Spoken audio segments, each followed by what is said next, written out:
Morning. Good morning. There we go. All right. Thank you. I am Rick Youngblood, not Rick Walker, as Ashley said, president of TAMA. I'm here this morning to introduce Gus Faucher. Gus is Senior Vice President and Chief Economist for PNC Financial Group, serving as the principal spokesperson for PNC on all economic issues.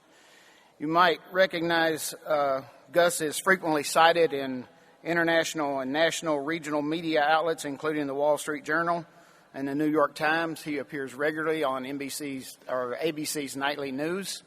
So if you would, please welcome to the stage this morning, Gus Faucher.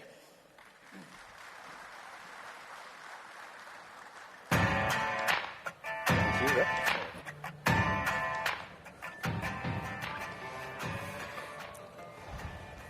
This never happens to me. I guess I'm on about 15 minutes earlier than I expected. But thank you very much for having me here today. I appreciate the opportunity to speak. I'm excited to talk about what's going on in the U.S. economy and how that applies to the automobile industry. And so obviously there's a lot of uncertainty out there. We've had the trade situation remains unsettled. Now we have to deal with potential impeachment proceedings against President Trump. So lots going on out there. But the good news is that I think the current economic expansion, which is now more than 10 years old, will continue. This is the longest expansion in U.S. economic history. There's a group called the National Bureau for Economic Research that dates recessions and expansions in the United States. The current expansion started in June of 2009, so it's now more than 10 years old. And that surpassed the previous expansion, which is the expansion that lasted most of the 1990s. Recessions are generally caused by imbalances in the economy. And when I look at the U.S. economy right now, I don't see any imbalances out there that would cause the next recession. So if we think about the Great Recession, that was caused by problems in the housing industry, overbuilding, rapid growth in house prices, and then that spread to the financial system. The recession that started in 2001, that was the bursting of the tech bubble, and then it was exacerbated by the 9/11 attacks. The recession in the early 1990s, that was caused by problems in the savings and loan industry, drawdown in defense spending with the end of the Cold War. The double-dip recessions in the early 1980s featured two recessions in quick succession.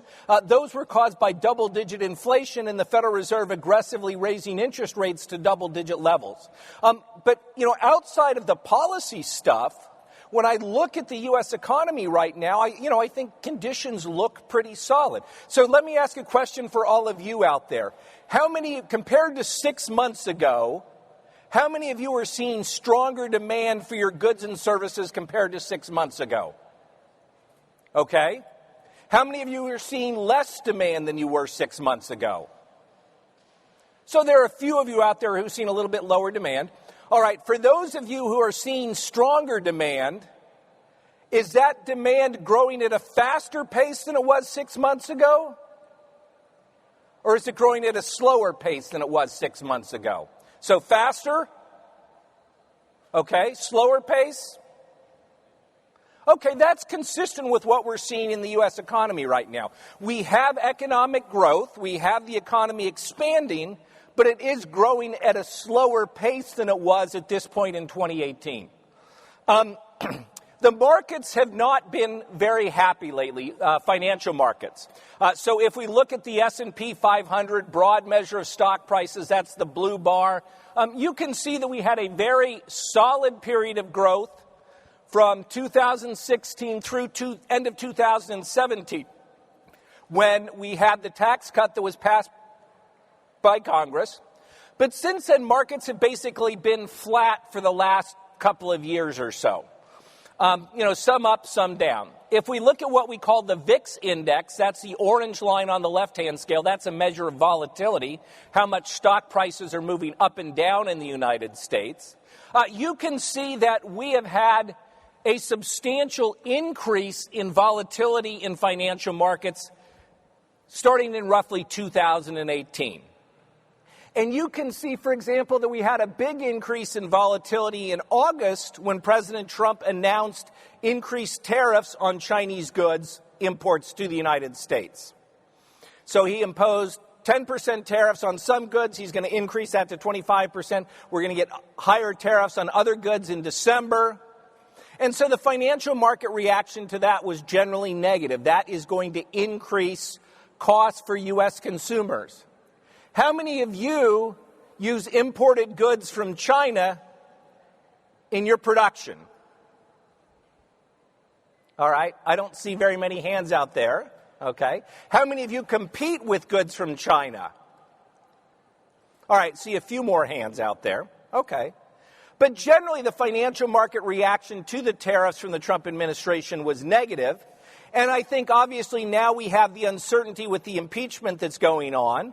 And so I think financial market volatility is likely to remain high going forward. I think it was this period in 2016, 2017, we had abnormally low stock market volatility, and I think investors have to get used to the idea that stock prices go down as well as going up. We've seen what we call an inversion in the yield curve recently, which means that short-term rates have moved above long-term rates. So generally, if you lend for a shorter period of time, that interest rate is lower because you're taking on less risk. What we've seen lately is long-term interest rates have moved down. That's the blue line on the right-hand scale, the interest rate on the 10-year Treasury. Below short-term rates, the orange line, which is the interest rate on a 3-month Treasury bond. And typically, when we get that inversion in the yield curve, that's a signal of recession. And so markets are very concerned about this inversion that we've seen in the yield curve recently. Now, I think the inversion in the yield curve is going to come to an end soon. I'll talk about that. I think that there are reasons why an inverted yield curve this time around may not be signaling recession, and I'll talk about that. But certainly that is a worrisome sign for the U.S. economy that we are seeing this inversion in the yield curve right now. So if we look at overall economic growth throughout this expansion, it's been solid but not fantastic. So this is 3 measures of economic growth. We have GDP, which is output of goods and services. We have final sales of domestic product. That's the green line. That's GDP minus the change in inventories. That measures demand for goods and services produced in the United States. We have gross domestic income, the orange line. That's a measure of the income going to households and businesses. And you can see that throughout this expansion, we've had pretty steady growth of roughly between 2 and 3%. This has not been the world's strongest expansion, particularly given the depth of the recession that we went through. The Great Recession was the second deepest downturn in the U.S. economy after the Great Depression. But the flip side of that is that we haven't had a chance for those imbalances to develop in the economy that would cause the next recession. And so conditions look pretty good for continued growth going forward, except for the fact that we do have some policy concerns about what's going to happen with the trade and the global economy. We are seeing some worrisome signs in the global economy. We're seeing slower global economic growth. This map comes from my former employer, Moody's Analytics, an economic consulting firm. Green is expansion, blue is recovery, orange is at risk, red is recession. We are seeing slower global economic growth. We're seeing slower growth in China that's in part tied to reduced exports, partly from the U.S. China trade war, but also just from generally slower global economic conditions. Europe is tottering on the edge of recession right now. We're seeing Germany is basically at best flat. We've seen a downturn in German manufacturing because it's very steeply tied to the global economy. The UK, every time I think, we have some issues in the United States, I look at the UK and think, well, things could be worse. But they're supposed to leave the European Union on October 31st. There's no deal in place. Parliament has required Prime Minister Johnson to ask for an extension.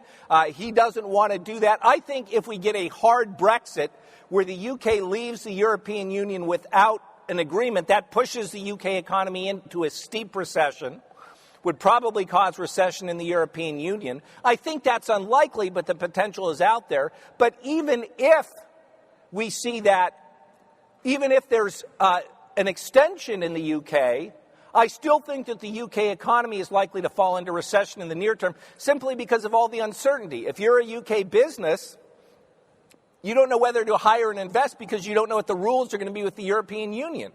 And so that is a significant drag on UK growth. So the global economy is generally a negative for the U.S. economy right now. And then we also have a stronger U.S. dollar that's a drag on exports. So if we look at the orange line on the right-hand scale, that is the U.S. dollar measured against a basket of currencies. I flip the axis, so I have negative 10% at the top, 20% at the bottom. When it's low, that means that there's a strong U.S. dollar. And you can see that that strong U.S. dollar makes exports from the United States more expensive. And so when the dollar is generally strong, we see exports, those blue bars, declining. So we had a substantial contraction in exports in 2016 from slower global growth and the strong dollar. The dollar weakened somewhat, exports picked back up. But now you can see that with the strengthening of the dollar that we've had in 2019, once again, U.S. exports are falling. And so that's been a drag on the U.S. economy, particularly combined with slower global economic growth.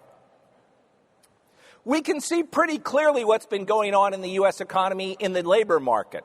So this shows the change from 1 year ago in the number of jobs in the United States by industry. I want you to focus first on the orange bars. That is manufacturing and mining activity in the United States. So this would include the automotive and parts industries. And you can see that throughout most of the expansion, we had job gains in manufacturing. But then in 2016, 2017, with the weaker U.S. dollar, the stronger U.S. dollar and weaker global growth, we saw employment in manufacturing and mining fall. Then it picked back up again.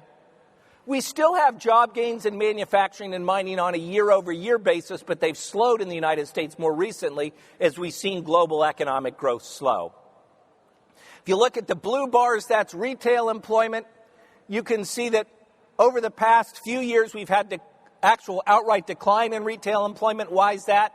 Well, if your household is anything like mine, when I come home from work 2 or 3 days a week, there's a package from Amazon. We simply don't need all of the traditional retailing activity that we had previously.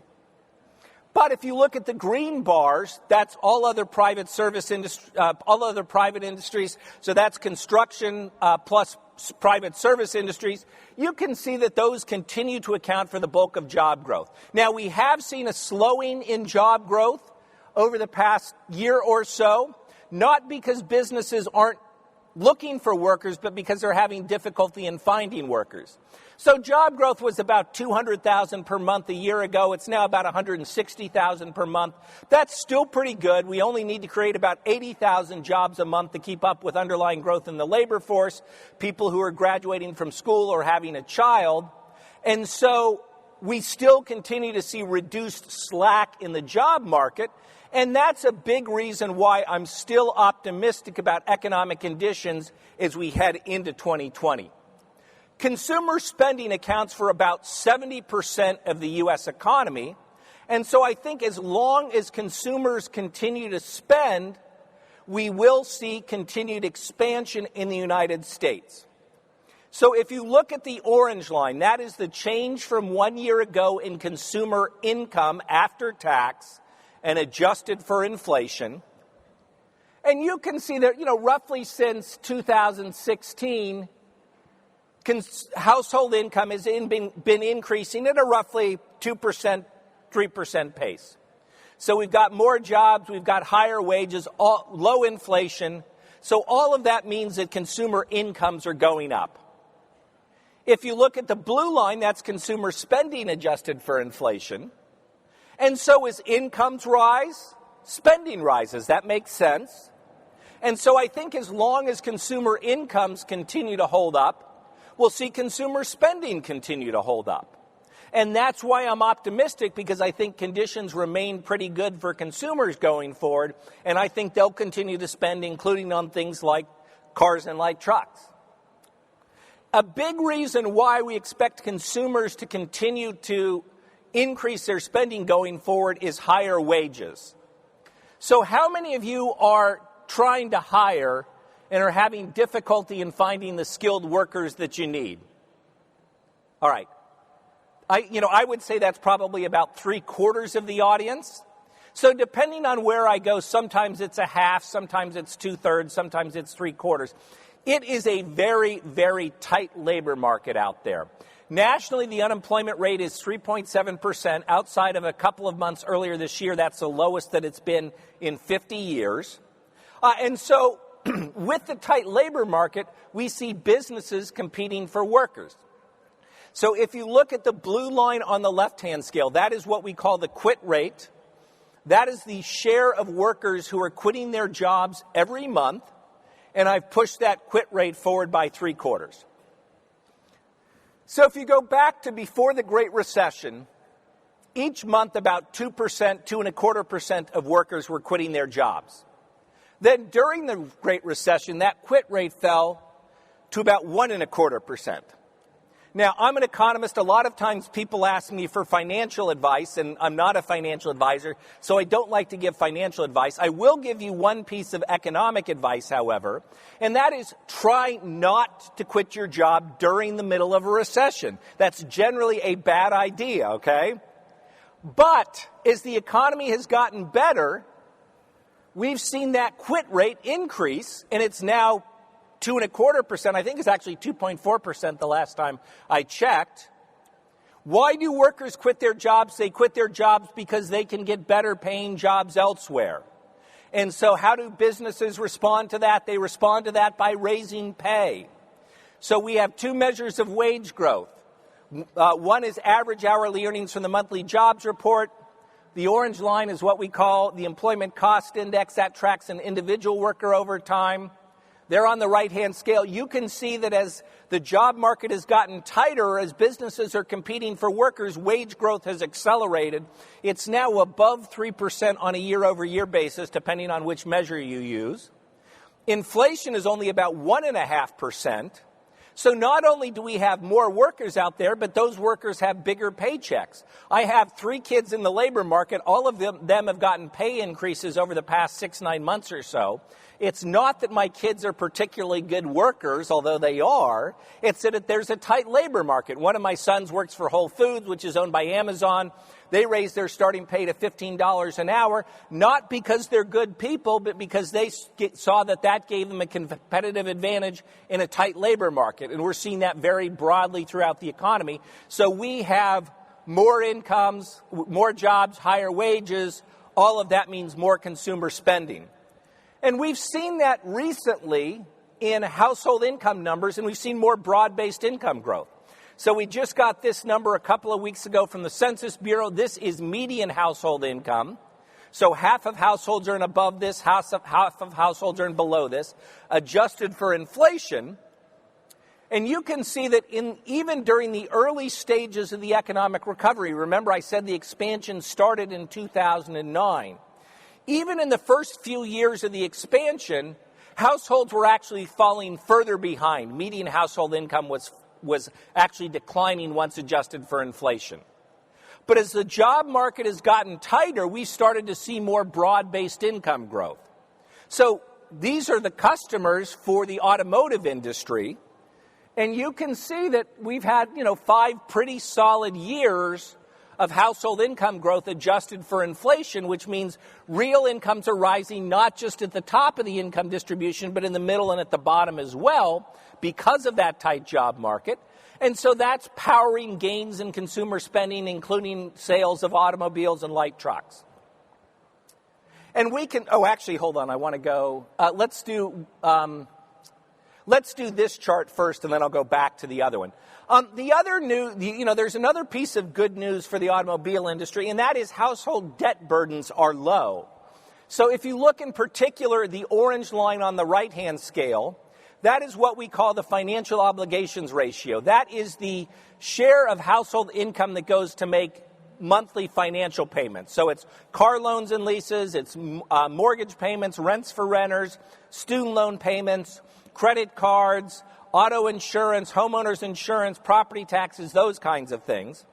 You can see that in the run-up to the Great Recession, roughly 10 dozen years ago, that households took on a lot of debt. A lot of it was housing debt. The blue line is mortgage debt as a share of after-tax income. But they took on all sorts of debt. And so then when we had the Great Recession, households were stuck with all of this debt. Well, what do? Well, they refinanced their mortgages, or maybe they walked away from their mortgages. They paid off their credit cards. They paid off their auto loans and leases. And now, if you look at household debt burdens, they're very, very low as a share of after-tax income. This data goes back to the early 1980s. This is near an all-time low. So households' debt situation is very, very good right now. And you add on top of that interest rates have fallen. And so all of that is very good news for the automotive industry, because that means that households have the ability to borrow. It's relatively easy to obtain financing. The banks have tightened on credit somewhat, but household debt burdens are low, interest rates are low, and so all of that is very good news for the automotive industry, particularly when combined with the strong labor market conditions that we have in terms of a low unemployment rate, good job growth, good wage growth. And so we've seen the consumer expansion very clearly in the automotive industry. So if we look at the blue line on the right-hand scale, that is light vehicle sales. So before the recession, we were selling about 15 million light cars and light trucks a year. That fell to about 9 million with the recession. But as the job market has improved, as interest rates have stayed low, as credit has become more available, we've had 4 very good years of sales of above 17 million units. And so that has made a huge difference in the economy. Now, I think we're likely to see sales of, roughly around 17 million units this year, maybe a little bit higher. It's been a pretty good year for sales. That being said, I think we are likely to see some slowing in sales going forward for a couple of reasons. First reason is that there are only so many cars and trucks that households can buy. They simply don't need to replace them because they've been on a buying spree for the past 4 or 5 years, and so that's going to weigh on demand. And then the second reason is that we do expect to see slower job growth with the tighter labor market. And then also we expect to see some higher costs with the tariffs that the Trump administration has imposed. So those are going to start to show up in vehicle prices. A lot of imported components are from China, and they will be subject to higher tariffs, or businesses will have to change their supply chains. And so all of that is going to result in higher costs for vehicles. So I would expect that sales will be about 17.1 million units this year, but I would expect over the next few years to see sales of about 16.7, 16.8 million units. So not a big decline in sales, but a noticeable slowing in sales.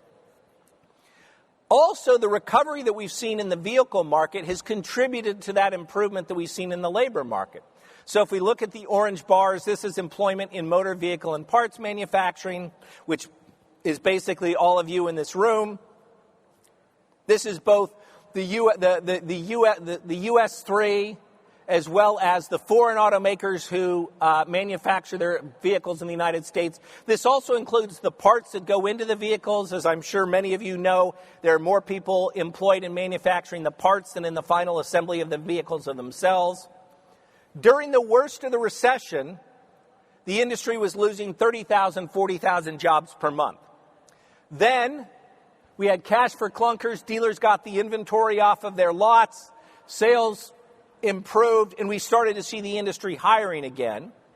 Now, it is a structurally smaller industry than it was in the past in terms of employment. You have gotten much more productive. You don't need as many people to manufacture parts and assemble vehicles as you did in the past. You've been investing in technology and equipment. But the recovery in the the recovery in the vehicle industry has made a noticeable difference in the labor market. So as I'm sure all of you know, when you're in your communities, you're important employers, you have good jobs that pay above average wages, that have good benefits, and all of that has contributed to the improvement in the labor market that we've been talking about, this increase in household income and so forth. And so the recovery in the vehicle market has been very important to the expansion in the overall U.S. economy. Now, I do expect to see small job losses in the industry going forward, both because we expect to see fewer vehicle sales over the next few years, but also because you continue to become more productive. You continue to reduce the number of workers that you need as you invest in machinery and equipment. And the tight labor market is going to provide additional incentives for businesses to become more productive and to reduce their workforces. We're also seeing a similar story in the housing market. If we look at the blue line on the left-hand scale, that's housing starts before the recession. We were putting up 2 million houses a year. That fell to 500,000 a year during the recession. 2 million houses a year is too many. 500,000 houses a year is too few. People are still getting married, having children. So as the overall economy has improved. We've seen housing starts come back. They're now running at about 1.25 million. This is an important industry. Home building is important for your industry. Because a lot of construction workers buy pickup trucks. And so this has contributed to the improvement that we've just seen in the automotive industry. And it's also contributed to the improvement that we've seen in the labor market. If you look at the orange line on the right-hand scale, that's employment in residential construction. We've seen jobs go up by about 800,000, 900,000 since the recession. That's a lot of pickup trucks sold. That's a lot more people working. That's contributed to the improvement in the overall labor market. We've actually seen a slight pickup in home building in recent months with lower mortgage rates. I think there's still some demand out there for single-family homes. Part of it is a shortage of construction workers. Part of it is a shortage of land to build on. But given that mortgage rates remain low, I would expect to see home building improve throughout 2020, and that will provide support to the automotive industry next year.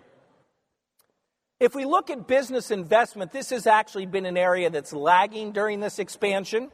So this is business investment adjusted for inflation. If you look, there are three major categories: intellectual property, that's things like software and R&D; equipment, so that would include construction equipment and trucks used in construction. And then structures, the green bars at the bottom, adjusted for inflation. So that is things like commercial construction, includes energy infrastructure, power infrastructure, and so forth. We've actually seen pretty slow growth in business investment throughout this expansion. Remember, this is adjusted for inflation. In particular, if you look at the green bars, investment in structures, that's below what it was prior to the start of this, prior to the Great Recession. Even though the economy is substantially larger than it was, the overall economy is larger than it was prior to the Great Recession. So business investment has been kind of soft. It's been growing, but slowly throughout this expansion. I think business investment growth is likely to remain soft going forward, simply because of all of the uncertainty that's out there. With the trade situation, businesses are more reluctant to invest. How many of you are reevaluating your capital spending plans in response to the trade outlook and the trade war between the U.S. and China? All right, I see some hands going up. And we are seeing that businesses are reevaluating their supply chains. They're saying, do we want to import from China? Do we want to import from Mexico? Do we want to import from Vietnam? Or should we build capacity in the United States because we're concerned about the potential disruption of supply chains? But all of that uncertainty is going to be a drag on economic growth in the near term until the situation with China gets worked out and we have a better sense of the trading relationship between the United States and China. That being said, however, there is a powerful incentive for business to invest, and that is the tight labor market that we've been talking about.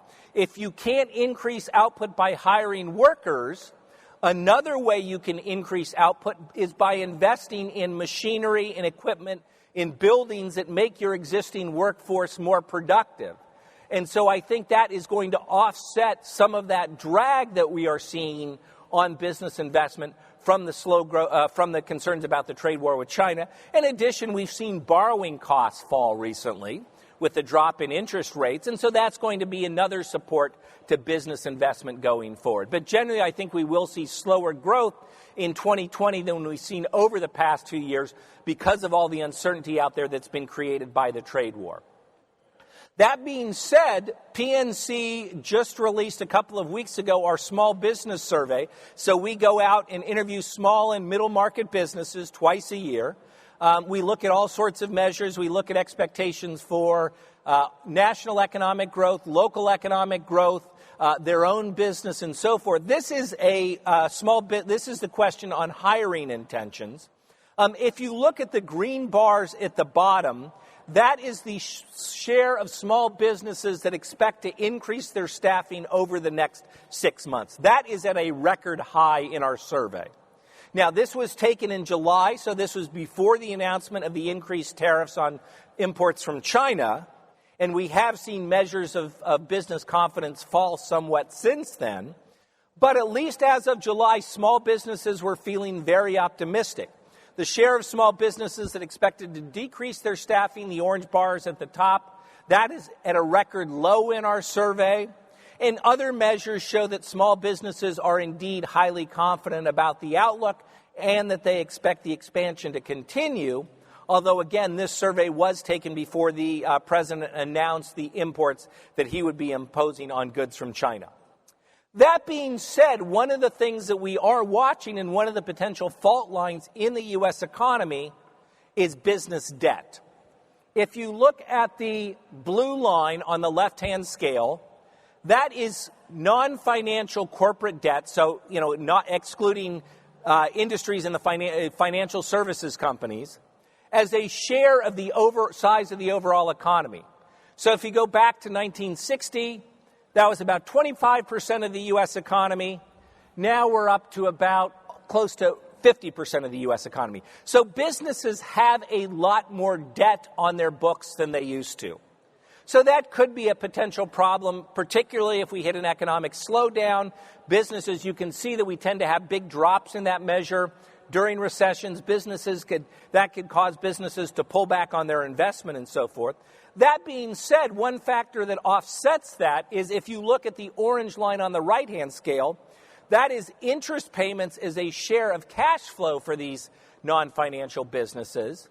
And that actually has fallen over the past decade or so, in large part because of lower interest rates. So businesses have refinanced high interest rate debt, taken out loans at low interest rates.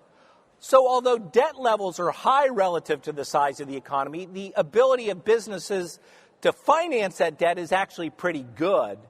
And so therefore, I do think that if businesses do get in some trouble, if we see slower economic growth or an outright recession, then I think that businesses are perhaps not in as bad a shape, as overall debt levels would suggest. We have been getting a boost to U.S. economic growth from fiscal policy, from government tax and spending policy.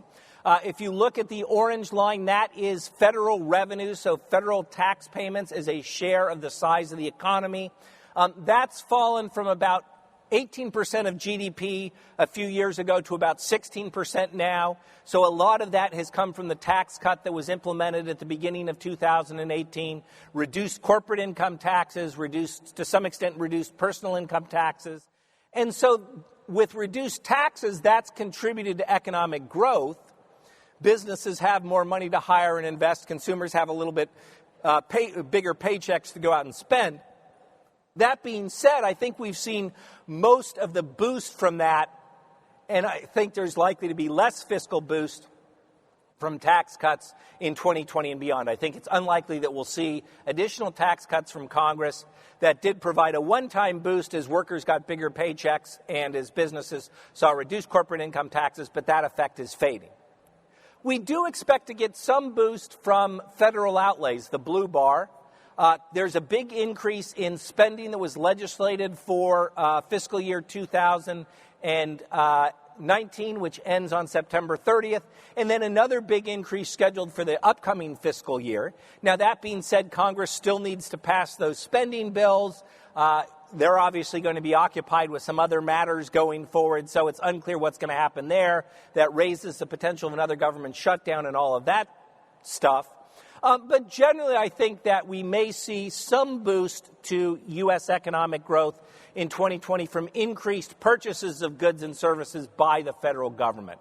But I think the big boost from the tax cuts has faded, and so I think reduced fiscal stimulus will weigh on economic growth in 2020 into 2021. I think that the trade war is perhaps going to last longer than the Trump administration expects. So this is exports from China to the United States as a share of GDP in China, Chinese GDP.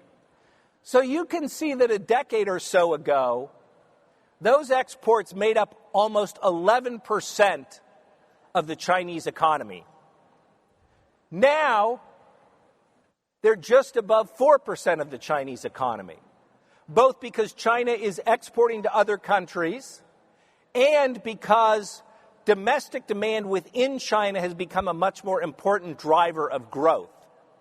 So given this, I think that China can hold out longer than the Trump administration thinks. There are also nationalistic reasons why China may hold out longer, that President Xi doesn't need to face elections, obviously, unlike President Trump. And to a large proportion of the Chinese populace supports taking a hard line against the United States. So I think it's entirely likely that we could see this trade war between the United States and China last until this time next year or even until after the 2020 presidential election. So I would not expect a quick resolution to that. And that does mean that that trade war is going to continue to create uncertainty in the United States. So we see the President and President Trump, President Xi, taking one step forward, one step back. The President reduces some tariffs. China reduces some tariffs. The President imposes some tariffs. China imposes some tariffs. I think there's going to be a lot of that uncertainty out there for months, perhaps more than a year. And I do think that that is going to be a drag on U.S. economic growth until those issues get resolved. The other thing is that the current trade war with China isn't going to do anything to reduce the United States trade deficit. It's an accounting identity that what we call the current account surplus or trade deficit, which is basically the trade surplus or deficit, that is equal to national saving or dissaving in the United States. And so right now, the United States is borrowing on net from foreign countries.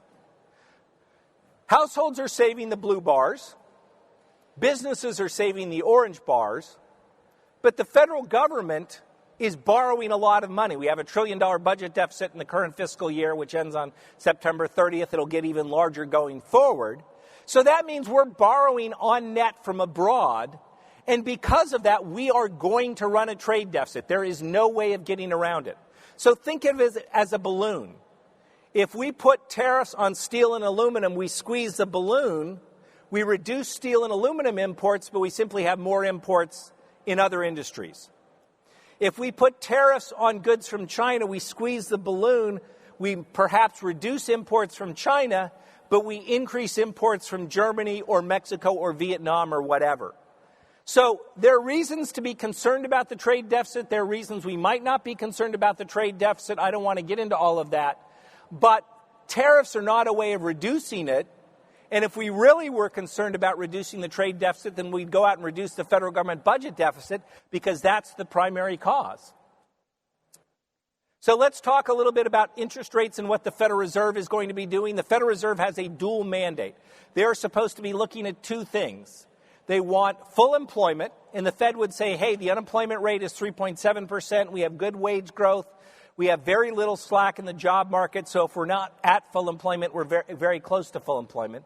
The second part of the Fed's dual mandate is low and stable prices, which they've defined as an inflation rate of 2%, which is that black line on the chart. Throughout most of this expansion, inflation has actually been below the Federal Reserve's 2% objective. So the Fed would like to see a little bit stronger inflation. So that means the Fed wants to encourage economic growth. At the same time, the Fed is looking at the political environment and the economic environment, and they're saying there's a lot of uncertainty out there. There's Brexit, there's slower global economic growth, there's the trade war. So we're concerned, even if conditions are pretty good right now, that conditions could worsen if some of these downside risks happen. And so given that, we've seen the Fed cut the Fed funds rate, that's their key short-term interest rate, twice this year, end of July and then last week. And we expect to see one more cut in that Fed funds rate later this year, probably late October. And so the Fed funds rate, which was 2.25% to 2.5% in the middle of the year, by the end of the year is going to be somewhere between 1.5% and 1.75%. Okay, so yes. So substantially lower Fed funds rate. And that in turn is reducing borrowing costs for people who are going out and purchasing a car or truck. It's reducing the interest rate that they pay on those. And so that is going to be a factor that is supporting that. But we do expect to see one more interest rate cut this year in an effort, the Fed's effort to make sure that the expansion continues and that if these downside risks materialize, that the economy continues to grow in spite of that. But that does mean, what that means is that the yield curve is likely to uninvert. So again, if you remember that chart that I showed at the beginning that showed how short-term interest rates have moved above long-term interest rates, here the blue bars are the difference between the 10-year Treasury yield, a long-term rate, and a short-term rate, the 3-month Treasury bond. And it's a little tough to see. The gray bars are recessions. But generally, when we get an inversion in the yield curve, when short-term rates move above long-term rates, we get a recession 6 months to 2 years after that. Doesn't happen every single time, but it's happened throughout most of the past, since World War II. I don't know if you can see that. Sir, can you verify for me that at the very end of the chart that those bars have moved below the axis? He's nodding his head yes, okay. So we've had an inversion in the yield curve. We've seen short-term rates move above long-term rates. We have concerns about economic growth. That's pushing down short-term rates. And so that could be a signal of recession. Now, I'm going to tell you why I don't think this time around that the inverted yield curve is signaling recession in the United States. This is the share of this is the share of debt globally, This is the amount of debt globally that pays a negative interest rate. If you lend money to the German government for 10 years, you get a negative interest rate on that. You get less at the end of 10 years than you gave them in the beginning. Same thing with Japan. They have negative interest rates in Japan. So there is $17 trillion out there in global debt that is paying a negative interest rate. And that is pushing down interest rates at the long end of the curve, those 7-year treasuries, those 10-year treasuries, those 20-year treasuries. And so that's why I think that inverted yield curve this time around is not signaling recession, because all of this negative interest rate debt out there is distorting the signal. However, remember that I said when we get an inversion in the yield curve, we typically get a recession for 6 months to 2 years after that. So I can tell you, don't worry about the inverted yield curve. It's not signaling recession, but you're not going to know whether I'm right or wrong for another 2 years, okay? So you'll have to invite me back 2 years from now, and if I'm wrong and we get a recession, then you all can yell at me and complain, okay? So let's put it all together. So we have solid economic conditions. We've had a bit of a slowing in economic growth over the past year. We have consumers in good shape. We have job growth. We have income gains. We have lower interest rates. We have the Fed on the job and cutting interest rates. On the other hand, we do have slower global economic growth. We have the ongoing trade war. We have the threat of Brexit. We have fiscal stimulus that is fading. So our forecast is for gradual slowing in economic growth over the next couple of years, but not an outright recession. So growth now is about 2.7% on a year-over-year basis. I would expect by this time next year it's going to be closer to 1.7 or 1.5%. So noticeably slower growth, but still continued expansion. The unemployment rate, which is now at 3.7%, heads up a little bit. Maybe it ends this year at around 3.8%, 3.9%. Ends next year at somewhere between 4 and 4.25%. Still a very tight labor market, just a little more slack out there. And that's probably good news for those of you who are trying to hire. It'll probably be a little bit easier to find workers going forward. That being so, we are not predicting recession. We are predicting slower economic growth going forward. Quick look at regional economic conditions. This is the Federal Reserve's Coincidence Index. This is 1 year ago, September of 2018. You can see that generally solid economic conditions throughout the country. Good conditions in most of the Southeast in that green category, including a few states in that very strong dark green category. A few idiosyncratic issues, Louisiana and Wyoming because of energy. This was still when we had some downturn in energy production, but generally solid economic conditions as of a year ago.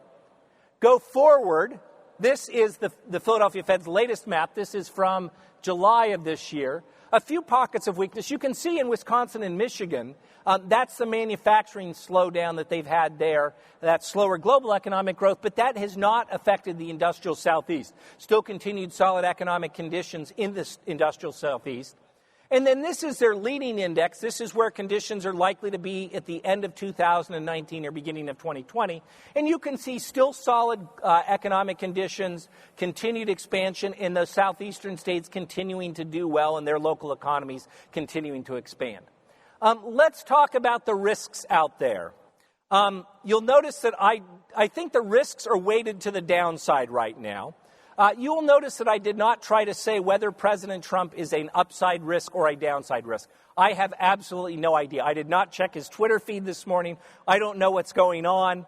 But the president can be kind of volatile. Is that a fair word to say? And that does create some uncertainty, but he is generally in favor of lower interest rate policy, which would support economic growth. Reduce business taxation and so forth. So he does create a lot of uncertainty out there. In terms of the trade war, as I mentioned, I think we expect that this could go on for another year. Perhaps it could get worse. The U.S. imposes some tariffs. China imposes tariffs. We get tit-for-tat retaliation. That being said, if we get a quick resolution, if President Trump decides he wants to get a deal ahead of the election, if President Xi agrees, then perhaps we could have a quick resolution to the trade war, reduce a lot of that uncertainty, and that would create conditions for better U.S. economic growth in 2020. The global economy, as I mentioned, we're seeing significant slowing in the global economy. If we get a hard Brexit, for example, perhaps that could push the UK and the European Union into recession and cause a global economic recession, which would be a problem for the United States. So that's a downside risk. The stock market has held up pretty well, close to record highs recently. But if perhaps we get a 15%, 20% correction in stock prices because of the trade war, because of the oil prices in the Middle East spike again with additional attacks, then that could be a problem. And so we could see that could be a drag on households and businesses if we get a significant correction in the stock market. We mentioned Brexit, we mentioned oil prices. I think one upside risk out there is the labor force. Perhaps we get stronger labor force growth than we're expecting. People encouraged by high wages come into the job market, and so there's more labor force growth out there. And then one of the things that I want to talk about that I think is particularly important for your industry is that I think immigration restrictions are a significant negative for long-run economic growth in the United States. Over the long run, there are only two sources of economic growth. You either have what we call productivity growth, each worker producing more output, or you have more workers. And I am concerned that significant restrictions on immigration will reduce labor force growth over the longer run and will make it more difficult for the U.S. economy to expand. And so I view that as a very significant threat to long-run economic growth in the U.S. if we significantly restrict the number of immigrants that we let into the country. Thank you very much for the opportunity to speak to you today. When I get back to the office, we'll be updating our latest write-ups. You can find that at pnc.com/economic reports, and you can follow me on Twitter at Gus Faucher PNC. Thank you very much, and I appreciate the opportunity to speak with you today.